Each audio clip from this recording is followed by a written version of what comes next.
Chapter 20. Captivity Day 23. Tiaro.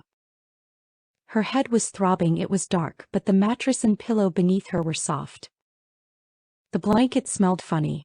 The last thing she remembered was a door opening. There was someone or something in the doorway, but she just couldn't remember.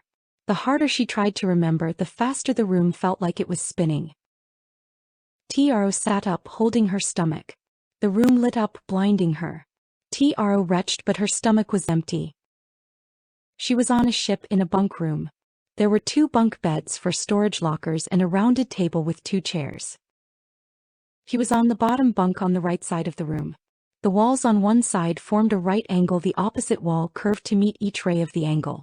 There were 2 doors, one immediately next to the bed, the other where one of the straight walls met the curved wall. Where was she? How did she get here? She rested her hand on the wall. She couldn't feel any vibration from the engine. That was good news. She wasn't being taken somewhere, but then again it might not really be a ship. It sure looked and tasted like one though. She smiled at memories of Miyako teasing her. Recycled air did have a taste, whether or not anyone else could sense it. It was there. It was no surprise Miyako couldn't taste it. He grew up working in the factory complex. His nose wasn't that sensitive either. Tiaro scowled. She'd been away too long. Their war should have begun 2 days ago. News never seemed to make it out of Karzon space. She didn't think many Karzon did either, but her visit to mercantile marine territory had shown her how little she really knew. She'd been on a ship crewed entirely by Karzon, clear across the galaxy from their shared ancestral homeworld. Had Baron Deloric established a secret colony out here without anyone back home knowing about it? She sniffed the air. She knew that smell. Tiaro raised the blanket to her nose and inhaled slowly. Her eyes widened. It smelled like Karzon. She sniffed again. Panic gripped at her. It smelled musky like a male. She was in some boy's bed. Her people reach physical maturity between their 2nd and 3rd year. Boys usually reached sexual maturity during their 6th year, and girls entered their first heat during their 7th year. Most of Tiaro's sisters had already had theirs. She was a late bloomer, already well into her 7th year. Karzon girls went a little feral during their first heat, and it could take days for their head to clear. Where am I? How did I get here? She thought in panic as she tore the sheets off the bed looking for blood stains. What have I done? She whispered in a trembling voice, staring at a discoloration on one side of the bed. She nervously poked at it with the tip of her finger. It was dry, but how long had it been there? How long has she been here? She'd made a promise with Miyako that they'd find one another when her time came. She wanted her first litter to be with him. She always wanted to have a bunch of little firetails running around them. Tiaro held the blanket to her face and began to cry. The door on the far side of the room opened and a pygmy Karzon stepped inside. Hey T, you're finally awake. Hey, what's wrong? What did you do to me? She wailed. What did we do? I put you in my bunk so you wouldn't fall out and hurt yourself, he said. Look up. Her fur wet with tears, Tiaro looked up from the blanket. He was standing just a few steps inside the open door. He was wearing a faded maroon flight suit with black pants. His fur was gray and white with 6-inch braids hanging from either side of his chin. His features were lynx-like. At least their children might be able to pass for Cheshire. That would be helpful to the resistance. He wasn't bad-looking, but he was definitely older and... Tiaro sniffed twice and started sobbing uncontrollably. He rushed to her side, held her against his shoulder and petted her head. She heard a beep. Hey Maori, he said, I could use some help in the barracks. She's awake and hysterical. No, don't send Audie. If I wanted her knocked out again. Actually, yeah, send Beta with a sedative. Why don't you have a tail? Tiaro gasped between sobs. I've never been any good with emotional women, he grumbled. Tiaro took a deep, shuddering breath and tried to compose herself. Please, Tiaro whimpered, just tell me, will our cubs have tails? Our what? He said in alarm. I just met you. What do you think is happening here? Through tear-filled eyes she pointed toward the stain. Dried grease, he said. You're this upset over a little dried grease and I thought Maori got a little weird about her engines. Are you going to be okay? I thought I'm fully dressed, he snickered. You're fully dressed. That's how those things start, not finish. You mean we didn't? Tro whimpered. Don't take this the wrong way. You're cute and all, he said, but I only sleep with women who know my name. By the way, I'm Egwin Bobtail. She wasn't sure how to react. She would have felt better if he hadn't chosen that moment to tell her his name. Let's head to the galley, he said. Maybe you'll feel better with some food in your belly. Do you like fish? Tro nodded. Come on, follow me, he said as he got up and started for the door. Section break. While they were in the galley catching a bite to eat, he did almost all the talking. Tro welcomed the distraction and appreciated him not mentioning her outburst once. It would have been nice if he stopped and asked her anything about herself, but she had asked him why he didn't have a tail, and the answer was a rather involved story. There were dozens of legends surrounding Baron Deloric, so many it was hard to unravel the truth. One tale which held some truth was the story of Deloric's love for a Karzan woman named Faru Shadowclaw. She had been captured and sold into slavery. With the power of the mercantile marines behind him, Baron Deloric went on a crusade to wipe out the slave trade throughout Corrales. According to the stories, by the time he found his beloved, she'd grown comfortable in her captivity and refused to be freed. Being regarded as a minor species with no political power, the Karzan were a frequent target of slavers. Due to their diminished size and stature, pygmies were more valuable. Bobtail had been born into slavery. His owners had cut the tails of his parents and the cubs from each of their litters. When the Baron's forces wiped out the slave breeding operation, Bobtail was the only survivor. He was the smallest and had hidden where no one else could fit. He had no name and no clan. He took the family name of the slavers as his first name so he'd never forget. He adopted the nickname of Bobtail in the place of a clan name. The ship they were on was currently grounded while conducting an engine overhaul. It was a rebuilt loop racer. It was classified as a heavy cruiser, just 500 kilotons shy of frigate class. It only required 2 people for normal operations and had bedding for 11.5 people including passengers and crew. The half-member was apparently really short, and slept in the medical bay in lieu of having their own quarters.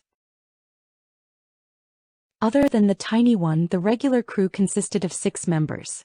Bobtail was the only fully male member of the regular crew, although there were 2 other males working on the ship right now, but neither of them were Karzan. What do you mean fully male? Tro asked. The door to the galley opened. A remarkably short being of vaguely Terran shape, covered in thick black fur with red eyes that shone brightly, stepped into the room and said, "If you're done eating those nasty dead things, they're waiting for her downstairs." "Hey Beta," Bobtail said, "I was just..." "Bobtail, get back to work," Beta ordered. "You're supposed to be helping the new guy sort the cargo." "Frosttail, come with me," Beta instructed. "I'll take her," Bobtail said insistently. "No," Beta snorted. "You're going to get your furry ass down to the loading bay and show Feathers where everything belongs, unless you want me to reintroduce you to my electric shears?" There was something comical about watching them quarrel. This wasn't like watching a pygmy stand up to a normal Karzan of twice their body mass. Proportionately, it was closer to how TR must have looked riding on the shoulders of one of Lady Darkseid's Sagal team twins. The tiny black-furred woman wasn't even half his height. If things got serious, what could she actually? "I get it, there's a new girl on the ship and you want to show off," Beta snickered. "How impressive do you think you'll look being dragged to the loading dock by those stupid braids under your chin?" "I'm going," he snarled, then stalked off toward the tail end of the ship. "Okay, new girl, follow me," Beta said. That whole time they'd been standing less than 20 feet from the stairway leading to the lower deck. It was a pretty nice briefing room with a potted plant on either side of the staircase and wood inlay flooring. There was an airlock on either side of the teardrop-shaped room. Most of the room was taken up by a long table with 8 large half-back chairs. There were 3 on each side and 1 at the head and Foot of the table. There was a large area rug under the table and chairs. The room looked like it belonged in the dining room of a nice house, not on a ship. 3 Curzon were sitting at the far side of the table. The one at the head of the table had predominantly brown fur with black spots on their cheeks, black furred forearms, and a mismatched patch of Terran-like hair on top of their head which was black with magenta at the tops.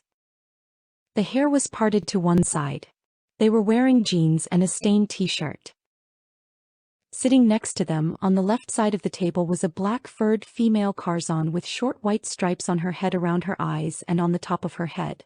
She was wearing light leather clothing with fabric accents. The Curzon to the right side of the head of the table had white fur and no visible markings. From the way she was dressed, she looked like a pirate queen. There was an almost regal air about the way she carried herself. "Don't interrupt," Beta said as she led Tiaro to the seat at the foot of the table. She sat in the oversized chair and made herself comfortable as the little woman bounced to the other side of the table, spoke briefly to the other 3 and rushed out of the room. It sounded like they were finishing discussing expenses and the ship manifest. Back when she was at the array, Tyrell dealt with this sort of stuff. "I don't understand why I'm here," Tiaro said mournfully. "I was given money to hire someone to bring me and my ship home. The guys on New Pride told me to find Dizzy on the docks and ask them for help. I need to leave.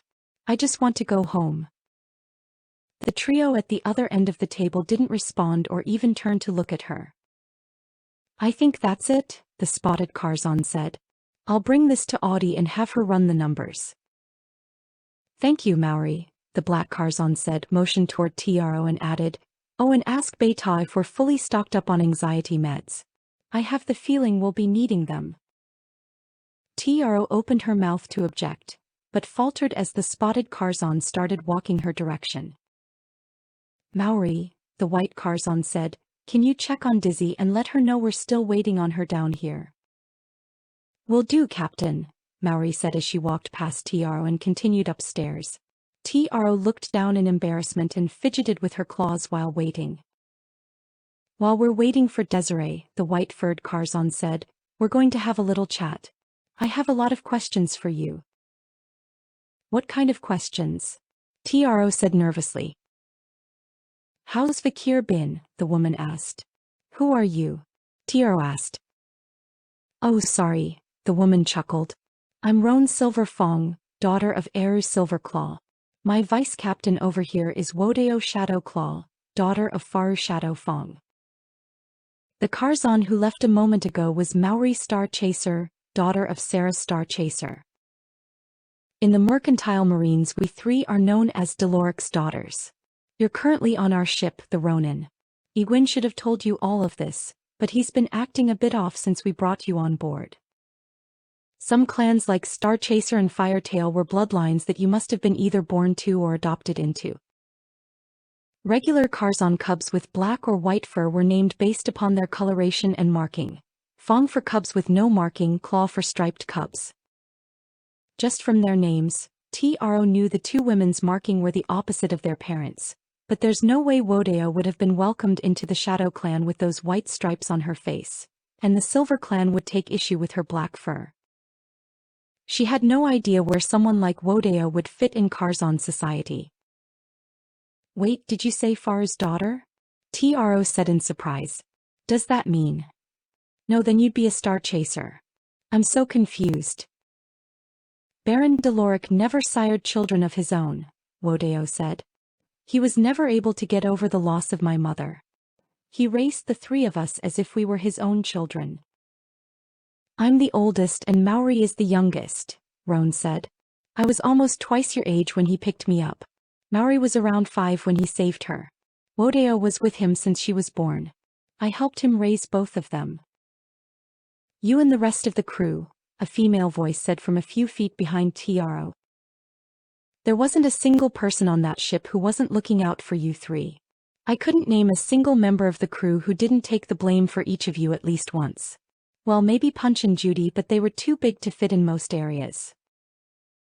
"Who do you think used to hide us when Deloric was on the warpath?" Roan laughed. "I miss them," Wodeo sighed. "I should have been there." A tall reddish-brown-haired Terran woman, dressed like a pirate from her boots to her old hat, walked past Tiaro and sat at the head of the table between the two Karzon women. There was a small wedge cut out of the front of her hat. "Be grateful you weren't," the new arrival said. "I wish I wasn't." "Are you dizzy?" Tiaro asked. "My name is Desiree," the woman said angrily. "She's is," Roan grinned. "Someone told me you saw what happened to the Baron," Tiaro said. "Didn't I just say I was there?" "Well, I guess," Tiaro asked. "Can you tell me about it? Most of the resistance back home thinks he abandoned us. He said he was going to help free us after the battle." "He was," Dizzy said, "but it's too late for that now. A full 2/3 of Def Corp fleet was at the Battle of T-Tarn. After it was over, the Merc Marines planned to liberate a dozen star systems, including the Karzon region. We thrashed Def Corp, but didn't do enough damage to their parent company, Tasker. We did what we could. Without Baron Deloric to rally our forces, everything just fell apart. Gamaro Inc. liberated more Def Corp systems than we did, and that wasn't through military action. They filed legal injunctions against Taz Corp for breach of contract, then bought them out. Gamaro Inc. had some shady agreement with the Kaylani Dominion. They were the ones who brokered the deal. They picked our pockets for these overpriced universal ciphers, then used the money from that to pick and choose who they wanted to liberate. I guess your systems weren't on their list." "Vakir said something about a war down there," Roan said. "He said Tiaro here knows something about it." "That's why I need to get back as fast as I can," Tiaro pleaded. "The first battle was supposed to start 2 days ago. They were depending on me, but something happened. I need to get back, they need me." "Do they?" Wodeo scoffed. "The entire plan hinges on you, not someone performing a specific task, but you in specific? If that's the case, send your people home, let them live. You've already lost." When Dizzy said we needed Deloric, it's because he's the only person we had who could unify the Merc Marines, and his ship has unique space-folding tech, Roan said compassionately. "Without both, it couldn't be done, and we all knew it." "People think the Merc Marines are an actual faction," Wodeo snorted, "but they're not. They're nothing but a bunch of small privateer fleets driven by egocentrism and greed." TR looked around in confusion. "It's true," Roan shrugged. "There were 3 things that held us together: the banner we fly under, a handful of treaties, and Baron Deloric's raw charisma. Without the third part, those first 2 are as much use as a mound of Flannex dung." "You two make it all sound so bleak," Dizzy sighed. "Frosttail, don't let them drag you down. The majority of Merc Marine income is doing escort runs and guarding the shipping lanes. With Cletheria on the move, it's just not worth the risk. A couple days back we had a small fleet of them pass our way. We all went to ground and tried not to get their attention. Even the Lamentix pulled back. Luckily Cletheria was after Aspis, not any of us. Cyberop Gregor activated his lambs when he spotted them, but went quite after that. They've since moved on, don't care where to, just glad it's not here. There are some fights that aren't worth having unless your back is against the wall." "Are you telling me the Karzon will never have our own nation?" Tro stammered. "We finally have the backing we need to fight for our freedom. We have a strategy. Why don't you think we can do it?" "The slipstream is going to be a problem," Dizzy said. "It makes it too easy for Taz Corp to send reinforcements. Def Corp doesn't have many holdings left. The only way they'll let that region go now is if it becomes a major financial liability." "Who's backing you?" Roan asked. "Lady Darkseid's people," Tro said while trembling with frustration. "Go get my ship. Check the flight logs. We can do this. You want to talk about Cletherians? I've been training with them. They won't fight for us, but don't look at me like that.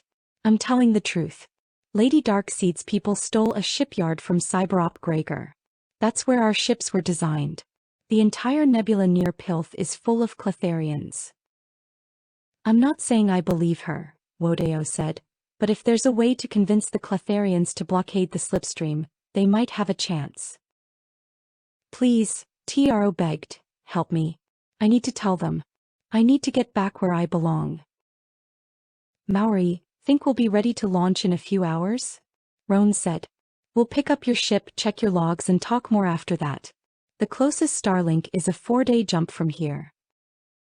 There are SRM fields and jump space disruptors in Old Black Church territory, Dizzy said sternly. We'll have to go around unless Frosttail can pay the passage fees. She'll have to pay for a single-use link code for the Dominion Regional Starlink too. I was given part of a bounty, TRO said. I have money. We'll have Audie check your accounts, Dizzy said. I'll check the current rates. If you can afford it, we'll have you home in under 5 days, 8 if we have to go around. I'll talk to Ishmael, Wodeo said. If what she said is true, I don't think bringing a psionic subcontractor into Cletharian space is a good idea. He may want to sit this out. Now that that's all settled, Roan said. TRO, I'd like an answer to my question. What question? TRO asked sheepishly. How is Vakir? The white Karzan asked with a smirk. TRO and Roan talked while the others returned to work. Kali. Hey gorgeous, Trudy grinned as Kali flounced into the room. Any luck? He thought a darker purple would look better.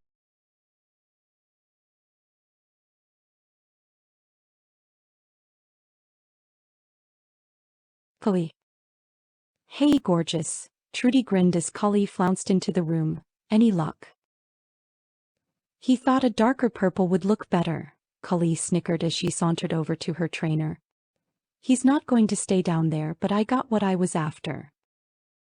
Did you tell him? Trudy asked with a playful grin. Why would I do that? She grinned as she slapped the corner vent shut with her right tail. I thought you were hoping he'd proctor your final test? Trudy said as she stepped forward, tracing her hands down Kali's sides until they came to rest on her hips. I'm not ready, Kali said in a voice full of passion and desire blazing in her eyes. Her left tail gently traced the contour of Trudy's body. I let you walk through my memories to speed up your training, and you're still insisting you're not ready?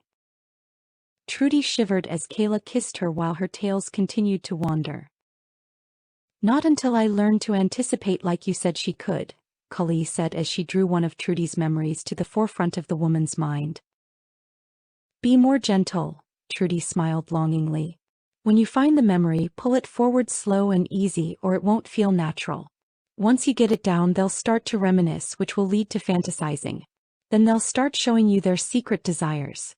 Thank you for helping me revisit my memories of my beloved. Kali blushed. You gave me so much more. Trudy took the glass from her hand and drank deeply. Kali gathered up her things and started getting dressed. I'll let your fair-seen friend know when they set the new date for the conference, Trudy said. I look forward to seeing you there. If they let me, Kali sighed.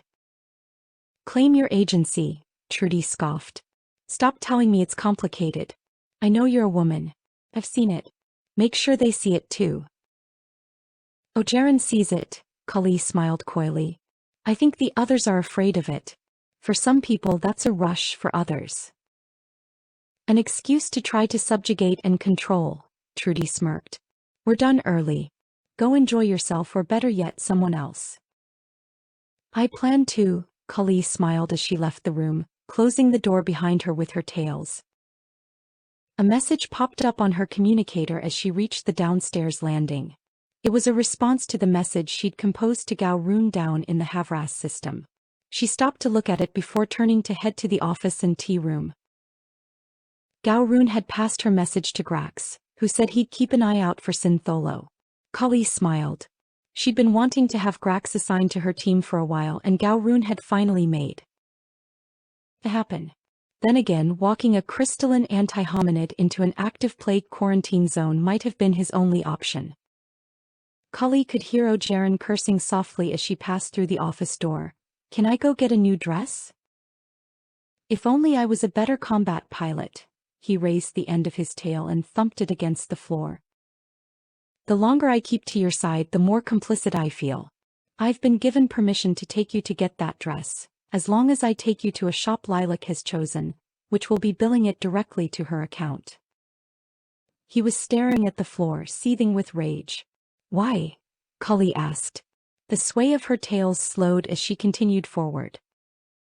I told her I intend to bring you with me to a show at the playhouse, Ogeron hissed. She agreed under the condition that we leave and deliver you to masculinity when she tells me to.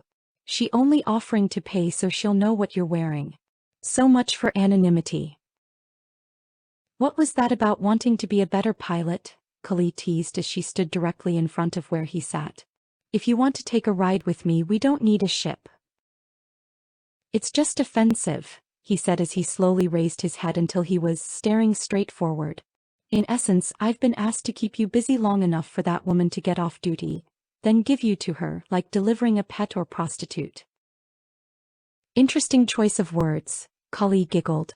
I didn't think pets and prostitutes belonged together like that. Then again, I didn't expect the first word out of your mouth, seeing my crotch at eye level, would be, that's offensive. The fur covers. Ogeron started to say in his defense, stopped abruptly, shook his head and looked up. Cully grinned and spun around. We'll just store the one she pays for and my fox mask and wear something else to Nim. I'll make sure it shows off those hip bones you were just staring at. Let's just enjoy our date, prolong it as long as we can, make it hard for Lilac to guess who we are, and then... Cully paused as she heard Trudy making her way down the stairs. Then what? Ogeron said angrily. I put you back in containment until that cyberpath decides to try to break your will, then sends you to be trained so he can keep treating you like his personal whore? Or wait until Lilac agrees to let me take you out on service duty again. This entire situation. It's not the Kaylani way. The government has always had problems, but I thought they were better than this. Cully lowered her head and backed away from him. She could feel Trudy's presence just a few steps up from the bottom of the landing. Trudy was listening in. We should go, Cully said sadly. They don't let me stay free for long.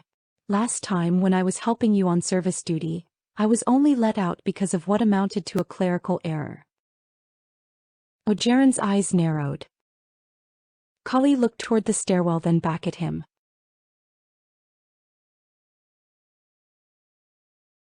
I'm still feeling energetic and frisky after my lessons. I've learned so many new tricks and I'm dying to try them out. Don't send me back down that spiral. Let's go and enjoy the time we have. I apologize, Adyarxi, Ogeron said. Would you object to stopping at the playhouse first? That should help me relax. Trudy continued to the bottom of the stairs, stood where only Cully could see her and tapped her forehead with 2 fingers. Cully blinked twice in response to let Trudy know she'd be listening to her thoughts. I heard some of that, Trudy said as she walked into the office, sat down at her terminal and started typing furiously. I'm contacting a friend to see if they can get you into a salon. What kind of salon? Ogeron asked. You told me there's a lot you're not allowed to talk about, Trudy thought. Is that what your friend was ranting about? Yes, I'm a prisoner of the government, Cully thought emphatically. Please stay out of it. I don't want you to get in trouble. Or hurt. Reskin, Trudy said, I'll give you directions before you leave. I thought they were shut down, Ogeron eyed Trudy as he spoke. They were. Trudy laughed convincingly, but Cully could feel her annoyance. They didn't seize the supplies or equipment. They'll do the work if you know the right people. I do. Be there within 5 minutes of the appointment time, or you're not getting in. I'll cover the cost for now and compensate myself by adding a few more items to the bill for today's session. Creams, lube, incidentals. Nothing out of the norm. Whose information should I send once the appointment is confirmed? It will have to be me, Ogeron grumbled as he walked over to give her his contact information. What kind of place is it? Cully thought to Trudy. A tanning salon for Terrans. They use dyes that can make you look like a different species. It fades after a day or 2. I'm guessing that lilac person will have a harder time spotting you if you're blue like a Darien or Udbar green, Trudy thought back. Her markings are really distinctive, Trudy smiled, but she can't change color like you. What? Cully eyed Ogeron. You can change colors? He bobbed his head. This is my natural color. I can make my scales more green or brown. I can go gray, but that takes more time. The red stripe on my tail is always there. Why didn't you? Never mind, Cully snickered. I didn't know Pharisine could do that. Not all, Ogeron shrugged as he turned to face Cully. Red scales are forever. The red stripe on my tail becomes a little wider each time I change. I guess I shouldn't ask you to change, Cully sighed then burst out laughing. I like you the way you are. You don't need to change for me. Trudy watched them sadly as they left. Try to enjoy the rest of your freedom. Trudy's thoughts were loud and clear. I plan to enjoy more than just a little freedom, Cully thought back as the door closed. I'm not sure if I feel like going to Nim, Cully admitted to Ogeron as they walked down Flesh Row, tail and tail to the playhouse. We can catch a show, head back to the car, get you that dress, then see how you're feeling. Is that agreeable? That works for me, Cully shrugged. He was walking in long, determined strides. She was trying to stay out of his head but couldn't resist. His mood usually seemed so steady. He seemed eager and she could feel a strange nostalgic excitement flowing from him. Cully smiled at the images drifting through his mind. He wasn't fantasizing. The images in his head were far too detailed. Those were memories. What's her name? Cully teased. He faltered slightly as his posture stiffened.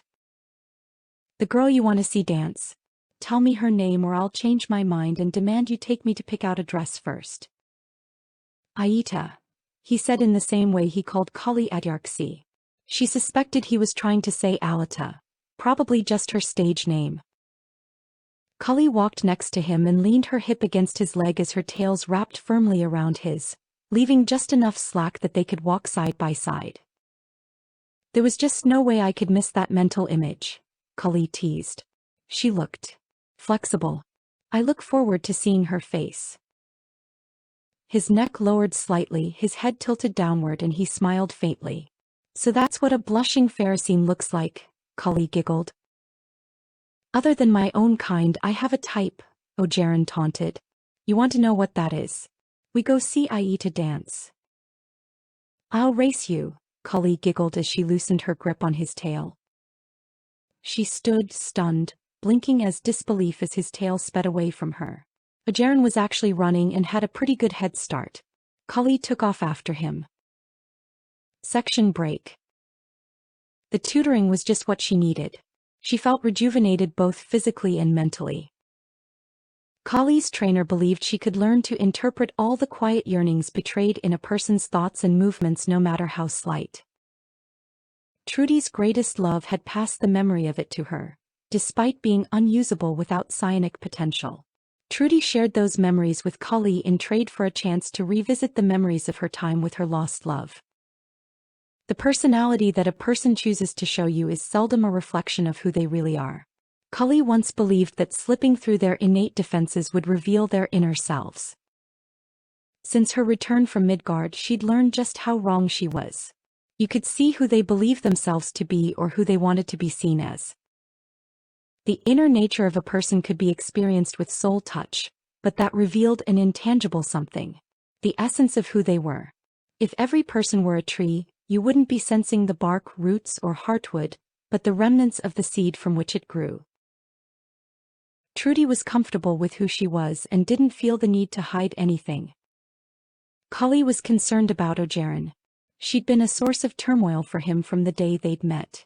She could feel it but couldn't understand it any better than he did. Hopefully, it would lessen now that he won't feel like he's trying to deceive her whenever he's told to ask her about some rumor. There were a pair of tickets waiting for them when they arrived at the playhouse. As the tickets were passed to Ogeron, Cully glimpsed the purchaser's name. She expected it to be Lilac or the mysterious Navari, but it wasn't either. The building interior was nice, hardwood trim, bronze metalwork, beautifully carved fixtures and elegant tiled frescoes. She followed him onto a railed elevator. How long have you two known each other? Cully whispered as the elevator began its ascent. Just over a decade, he muttered. Does Azuri know?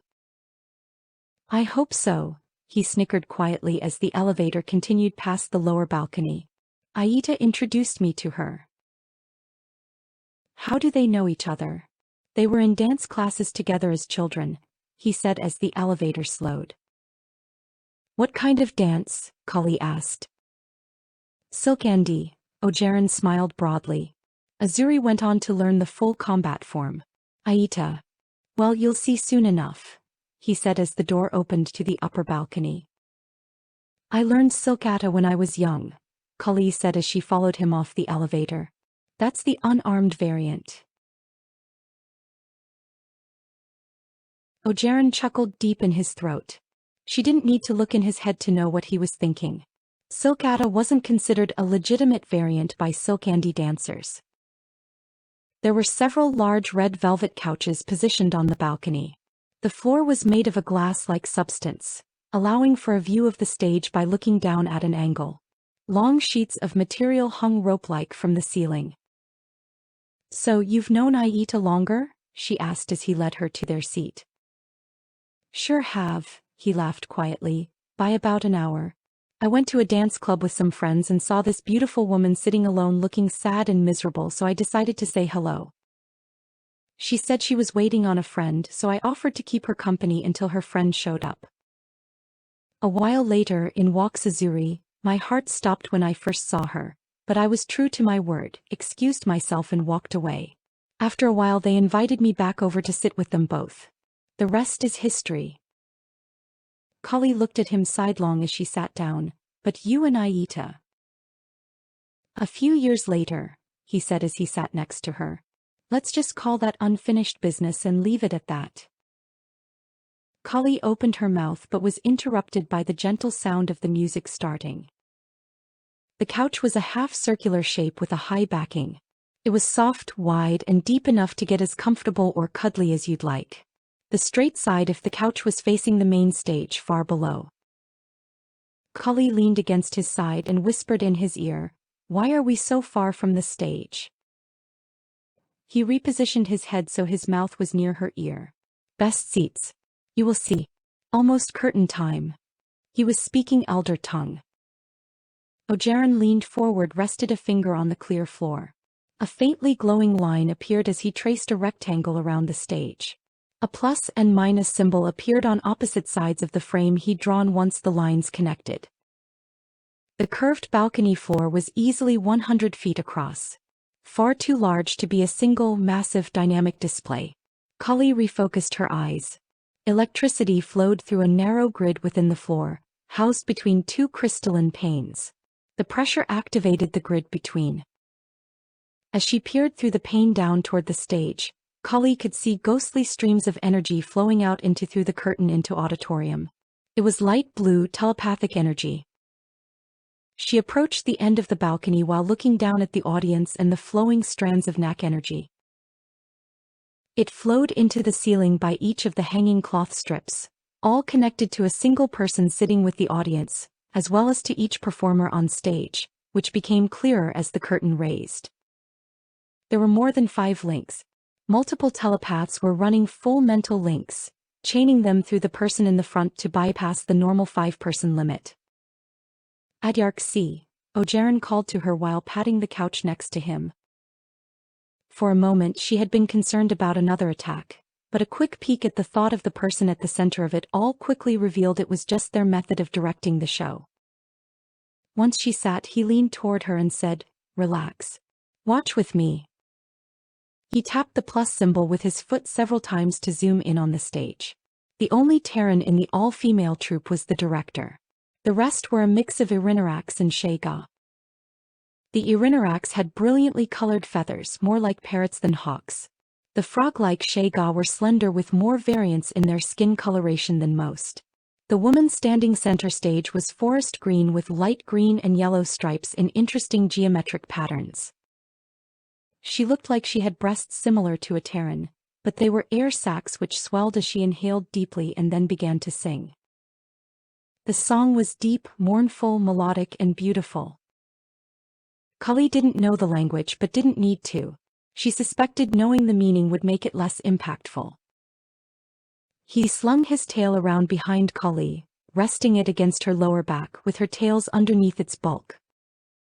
"Aita," Ojeran said as he pointed at the singing Shega. Her cheeks were narrower than most of her species.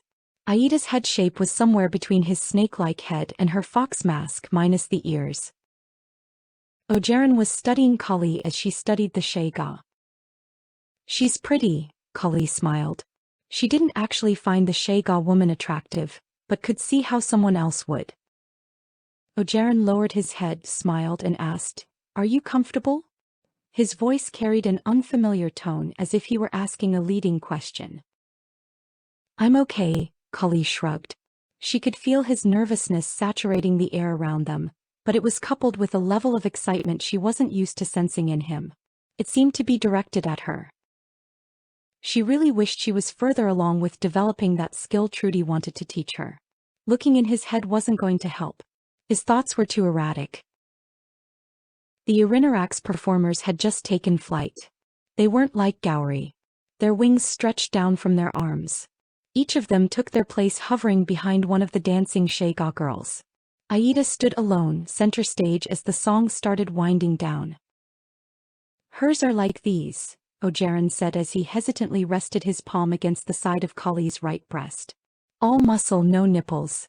They were not so big when I met her. Her lungs hold more air now. Voice training did that." "How many times have we slept next to each other?" Kali sighed wistfully. "Why are you nervous about touching me all of a sudden?" He looked down toward the image of Aida on the stage, then back at her. "Are you uncomfortable?" Kali asked as she rested her hand on her fox mask, which was tied to her sarong. "You seem more relaxed when I'm wearing this. Would it help if I put it back on? Actually, do you think I should buy a Shega mask before we go to Nim?" His tail twitched and he shifted his legs. "Was that a yes?" she asked. Ogeron lowered his head. "Would not be right." "There's a general look you're attracted to," Kali said as she rested her hand under his chin and raised his head until their eyes met. "If my Tejmare told me she likes the way I look wearing blue lipstick, I'd try out a few different shades until we found one we could both agree on. Superficial, and so is my mask. If you were repulsed by me that would be a problem, but I don't think that's it." "I'm not," Ogeron said while trying to turn from her gaze. "Your body is not so different from Aida. Better maybe. You have tails but not so flexible legs." Kali smiled and flushed. She had no idea he'd spent time considering how flexible her legs were. From the memories she'd seen in his mind earlier, he wasn't wrong. "Just wondering," Kali asked, "why are we the only ones up here?" "Private, reserved by Aida." "She is," Ogeron whispered, then fumbled for the right word. Something sped past the edge of the balcony, startling her. She would have jumped if his tail wasn't holding her in place. "Second act starts now," he said. "Shega will dance from ceiling while Irinarax circle." He leaned forward and closed the stage display. "So you're saying we have it all to ourselves?" Kali grinned playfully. He nodded slowly while maintaining a serious expression. His excitement remained, but the nervousness was fading. He seemed more comfortable encouraging her to make the first move. Then again, wasn't handing her that power the first actual move? She remembered something similar from Trudy's instruction. "Yes. We are special guest of Principal Moled." "I get the idea," Kali giggled. "So, if we have the balcony all to ourselves, what do you want to do up here? Better yet, what can we get away with?" "I want to get comfortable. Watch them dance." He laid on the couch on his back with his shoulders against the high backing, and his tail stretched out, hanging over the edge. "Okay," Kali snickered. "And where do I fit into your plans?" "Big couch. Get comfortable where you want. Watch with me." He smiled invitingly. "You're sure about that?" she teased. "Wherever I want." "Yes," he said. "I argued with Azuri earlier. She found out Aida's troupe was scheduled to perform here. They talked. Aida called and said we must come see after I told her about you." "What did you tell her?" Kali asked as she climbed over to him. "Honest." "Of course," Kali scoffed. "I told her I like Adyarxi. Nice body, great tail, but I have problem," he said, then continued more cautiously. "I am not used to Terran face." Kali knelt on the couch near his waist. I don't mind putting on the mask on if it helps. No. Aita and Azuri think after first time I will be okay. Ojeran looked distraught. Those Terran girls he'd told her about must have caused him deep psychological trauma. They think they will come out easier while I watch dancers and you can help them understand they don't need to hide. Were they hiding during show and tell night? Kali asked as she slid up next to him. Your tails did help push them up, but yes, they were trying to hide. They are. More. Kali wasn't sure what he meant by more, and was looking forward to finding out. Watch the show, she cooed as she rested her head against his shoulder, laid her leg across the crook of his hip, and let her tails wander of their own volition. As the show continued, he absent-mindedly explained what it was about. During the early days of Shaga society, they were in competition with an avian species which would swoop down, carry them up and throw them. The Irinaraks were playing the part of their ancient rivals.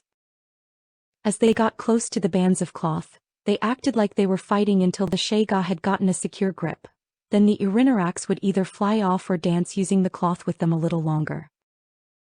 Once everyone was in position, the Shaga would spin and dance using the cloth, keeping themselves away from the swooping birds. They were all naked except for a slim harness between the shoulders of the Shaga women. The Irinaraks were impressive in flight, but the way those Shaga moved showed off their grace and agility. They all had an impressive amount of muscle control. Aita wasn't carried to a cloth strip. She scaled the central strand without any assistance. Once she was in position, the Irinaraks flew to perch on the edges of the balconies while all of the dancers performed beautifully crafted choreography. Kali glanced away from the performers. They were definitely getting a reaction from Ojeran. The Kailani garments clearly weren't made for happy Pharisine. It was an odd situation. She'd been wanting him for a while but was enjoying watching the dance. 7 layers of overlapping cloth wound around his body at different angles. The Kailani Dominion call it armor, and maybe it was for someone like Syntholo who wore it every day for decades and knew how to reorient it as needed. But for Ojeran, who only wore it while visiting to maintain his dual citizenship, it looked more like he'd been gift-wrapped by a sadist. He was in there somewhere, but whenever she tried to touch him, all she seemed to find was more fabric. His tail, head, hands and feet weren't covered, but the rest of him was encased in 7 layers of fabric. She'd felt him stirring under her leg. He was there. Somewhere under all those layers. I give up, Kali growled irritably. If you move, Ojeran chuckled softly, I will help. Arm, leg, right shoulder to hip, left shoulder to hip, then lower torso. It took longer to correct the problem than to find it. He dressed himself in the wrong order, starting with the sheet that covered his lower torso and hips. Kali sat back, sunk into the soft cushions and relaxed while watching the show progress. The third act started with the Irinaraks flying from their perches and giving a tug on the ribbons of cloth, helping the Shaga build momentum as their dance became more acrobatic. Reaching out to one another, locking arms or legs, switching positions. While pretending to be attacking, the flyers were helping guide them into position or even correcting for small errors. Aita was in the center of it all, performing a more provocative dance than any of the others. It looked like the other Shaga were protecting her. Periodically, one of the other dancers would pretend to have been slain. The Shaga sliding down swiftly toward the floor, or an Irinarax going into a dive, after which they headed to the stage to continue their dance. Kali looked over at Ojeran. He was nearly done rearranging his clothing, not that it mattered much now. The lack of stimulation had been impactful. Feeling thoroughly defeated, Kali put her mask back on and waited. From now on, Kali grumbled, if we're not going to be doing service, I want you to wear something that's less of a hassle. I'm sorry, they go back in, he said sadly. That settles it, Kali snickered. I'm getting a Shaga mask. You don't have to, he said. Kali looked at his midsection, then up at his face. I'm not even sure that will help at this point. If you're not interested. I am, he argued.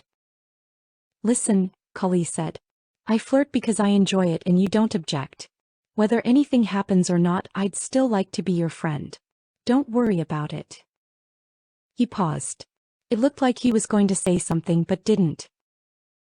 After the show we shop then go to Nim. Kali shrugged.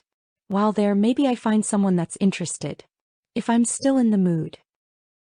Ojeran finished getting dressed. And sat beside her. Aida's song act was coming to its climax as she ascended to the top of the cloth band. She leaned backward with the fabric between her thighs. With her Eldrani eyes, Kali saw the glow of her activating an ability, but didn't recognize it. The ring holding the ribbon to the ceiling sprang open. Aida fell. The other Shaga dancers swung inward, reaching to catch her. There was a flurry of feathers as the Urinarax dove for her in unison. Kali rolled her body forward and her shoulders back. Her muscles tensed as her tails swirled around her. Hold, Ojeran said urgently. This is finale. The muscles in her legs and back relaxed, but her tails refused to calm. The character she plays dies at the end of Act 3.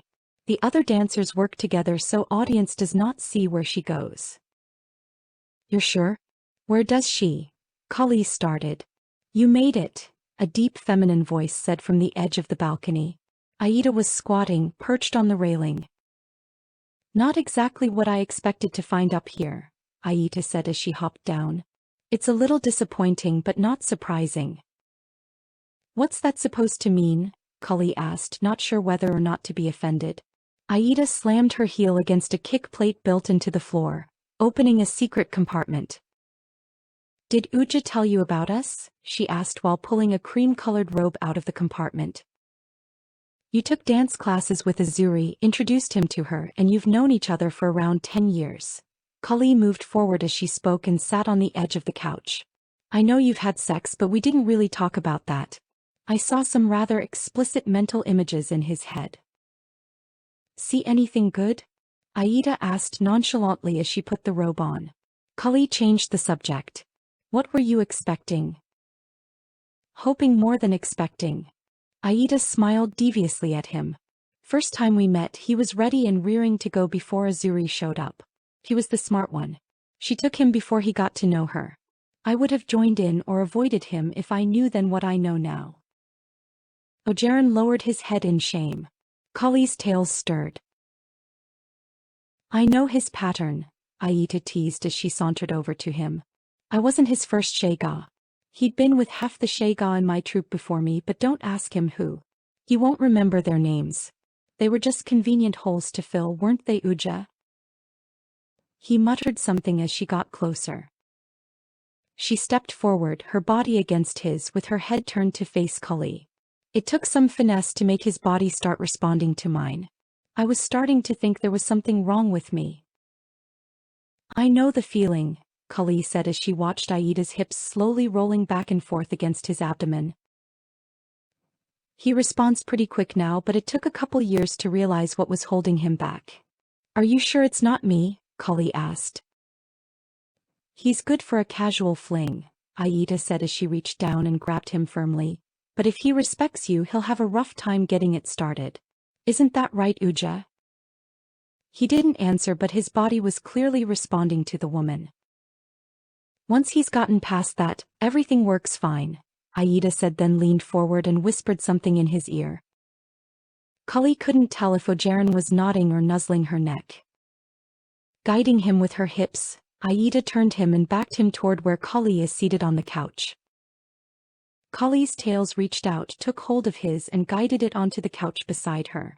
Lady Darkseid, Aida grinned. I hope you don't mind sharing this time. Well, he does have two, Kali giggled. This is how Pharisine kiss, Aida said while rubbing her cheek against the side of his face. They're very tactile.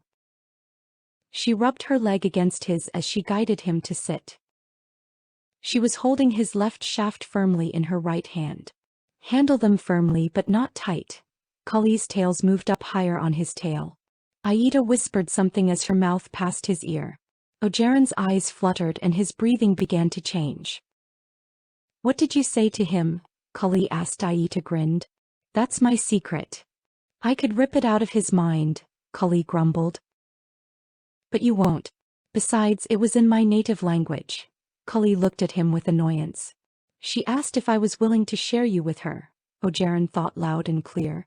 Cully lowered her mask to hide her blush. Uja, Aida scolded as she slapped his thigh. You told her, didn't you? Guilty, he answered proudly.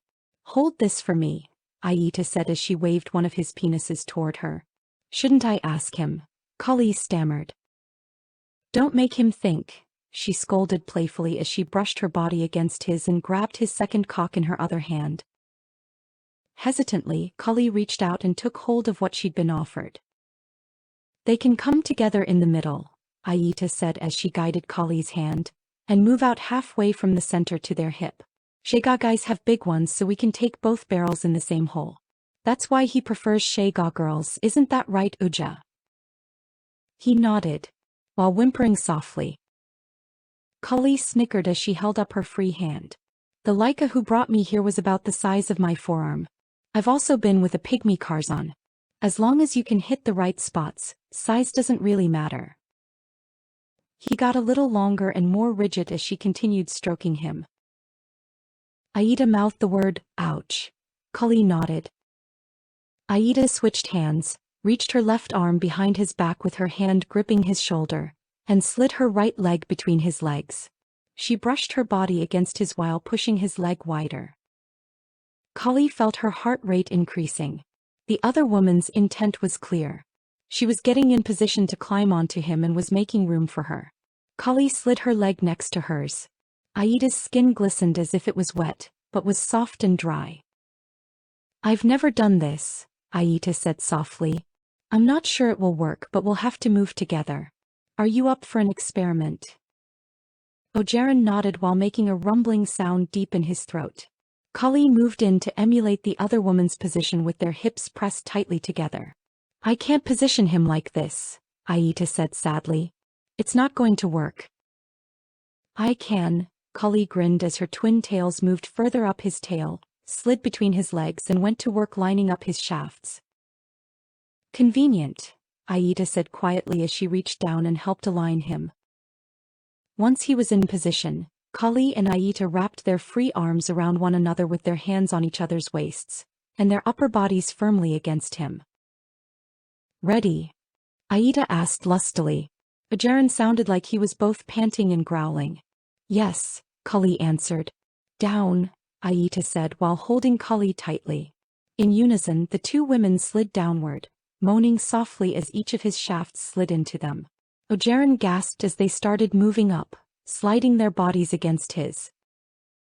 I expected to be trying this with another Shega, Aida said as they slowly started moving back down. I'd imagine we both feel different down there. His head rolled back as he wrapped his arms around both of them. Does it feel good? Cully asked playfully as they moved back up his shafts. She was enjoying the long, slow strokes of him moving within her. Yes, he gasped. You too are. Aida held her side tighter as she plummeted downward, pulling Cully with her. Having gotten the feel of moving in unison, they turned their heads to face each other, both smiling deviously as they continued moving against him, switching back and forth between long, slow glides and rapid ascents with deep plummets. His hips rolled as he held them tightly in his arms. Without thinking, Cully leaned forward and kissed Aida. Much to her surprise, Shega can pucker. As he helped guide their bodies while driving deep within them, Cully's brown tail swirled around his, massaging its base firmly. Her black tail slithered around and down between Aida's legs as the women kissed furiously with a lot of tongue. Aida came first, Ogeron second, Cully last, but it was a powerful orgasm. She bit down on her own lips to prevent her final wail of ecstasy from escaping. Aida climbed off of him and tied her robe. It was very nice to meet you, but I have to go now or I'll miss the final curtain call. Ogeron collapsed onto his back and waved to Aida as she walked away. That was intense, Cully said as she closed her eyes and enjoyed the feeling of his pulsations within her diminish. She felt sad. Cully wished she could share the experience with her Tejmare, not just tell her about it, but Sion was one of the unperfected, and wasn't allowed to be touched by males who weren't part of the program. He made a happy noise as he slid out of her. "Do you want me to clean that up?" Cully asked playfully as she looked down at the gelatinous fluid coalescing on his stomach. "If you want," he asked. "I could use the practice," Cully said in a playfully serious tone. By the time she was done licking him clean, she understood something Trudy had told her. Men melt in your mouth better than in your hands. Cully was in a much better mood by the time they left the playhouse. It had a profound effect on Ogeron. He was less guarded and even playful during their shopping trip. Lilac's money bought her a gorgeous floor-length indigo split-panel dress. They stored the dress in the car, intending to bring it back to the confinement area once the evening was over. Lilac really should have asked to take Cully herself when she was invited to do so, but she didn't. Cully planned to have fun turning the tables. A new look was in order, including the mask. Finding something that worked with her tails was always a bit tricky. After a discussion with several saleswomen, she decided to purchase a satin kimono robe made for Kamen women. Just slide her tail through the tail loop in the back and wrap her tails around her waist, taking the place of the obi. The dress was mid-calf length and a light pink color that reminded her of cyan. While she was changing into the robe, he changed into a deep gray hooded robe he had brought with him in the car. It looked better on him than his work uniform. It hadn't occurred to her how serpentine his head shape was until he raised the hood. Things would have gone more easily if he'd worn that to begin with, but would certainly have been less interesting. Their trip to Reskin was interesting. The salon equipment automated the process. It would take at least a half hour for the dyes to set properly. To make better use of their time, Cully sent Ogeron off with her old mask and a color guide to pick up a Shega mask for her. The tan to black gradient on her arms could be dyed, but they couldn't do much with her black stripes, so they used them as divider lines and went with a two-tone pattern using both blue and green. She went with green as the dominant color. If he found a good Shega mask, she'd look fairly close despite the significant differences in their bone structure. Now that his body was more responsive to her, she looked forward to tormenting him endlessly. Ogeron returned with a pair of masks with matching coloration. He'd also changed his scale color for the first time since meeting her. He was a gray-blue now, with exception of the thin red stripe on his tail, which looked the same to her, despite his insistence that it was a little wider. If that's how many scales that get stuck each time, it would take thousands of color changes for his tail to turn red. He liked her new look, and the addition of the new mask gave him a grin that refused to go away. The mask fit and the eye holes lined up fairly well, but she couldn't wear it if she got in a fight, unlike her fox mask. According to one of his contacts, Lilac's shift would be ending soon, so they rushed back to Flesh Row. Cully stored her old clothes and fox mask in the car before they headed to Masculinity. "Have you ever been here?" Cully asked as they stopped by the bench across the street from Nim. "No," Ogeron said. Cully smirked. "I stopped here to do a little people watching while we were doing service duty. I didn't have the nerve to look inside. I'm a little nervous. I don't have any idea what to expect. There are a lot more people out here this time." "They cancelled the system alert," Ogeron said. "This is normal. Once we get in there, I want to play an experiment," Cully said apprehensively. "I hope that's not going to make you uncomfortable." "We go back together," he grinned. "Why would I be upset? Bath before we cuddle and sleep." "You're sure?" Cully asked. "Maybe I play too," he teased. Cully exhaled sharply. "Okay, let's go."